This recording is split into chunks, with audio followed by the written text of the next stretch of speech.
Next हमारे पास question है 5.12। इसको सोल्व करने की कोशिश करेंगे। अभी इससे मैं क्या कहता है कि आप लोगों के पास एक डेटा है, इंडेक्स नंबर आपने करना है इसका कंस्ट्रक्ट, और 1960 को एज ए बेस, इसको एज ए बेस ये प्राइस यूज़ करना है। हमारे पास क्या होता है इंडेक्स नंबर, ये होता है current year divide by base year multiply by 100।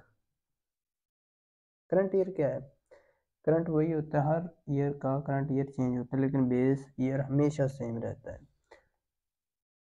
अब इसमें 1960 को रखना है तो इसकी प्राइस कितनी 50 है। इसी तरह इधर हम फाइंड आउट करेंगे 50, 50 को 50 पे डिवाइड करेंगे, मल्टीप्लाई 100 से करेंगे तो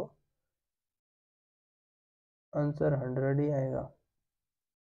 इसी तरह 52 डिवाइड बाय 50 करेंगे, 100 से मल्टीप्लाई करेंगे तो हम देख लेते हैं हमारे पास क्या आंसर आ रहा है।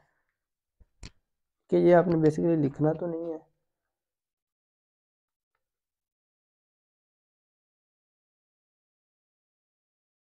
तो ये आ रहा है 104। ठीक है, ये मैं वैसे आपको लिख के बता रहा हूँ, आपने नहीं ये करना, आपने डायरेक्ट ये वैल्यूज फाइंड आउट करनी है। नेक्स्ट हमारे पास 55, इसको करेंगे तो ये मेरे पास आ रहा है 110।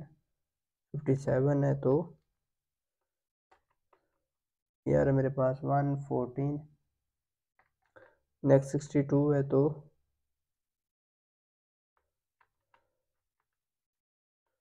124 आ रहा है।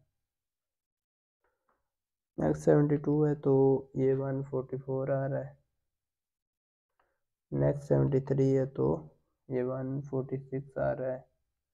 नेक्स्ट 75 है तो ये मेरे पास आ रहा है 150। नेक्स्ट 71 है तो ये मेरे पास आ रहा है 144, सॉरी 142। नेक्स्ट मेरे पास 70 है तो ये मेरे पास आ रहा है 140। अब हमने सारे इंडेक्स नंबर फाइंड आउट कर लिए हैं अकॉर्डिंग टू क्वेश्चन स्टेटमेंट।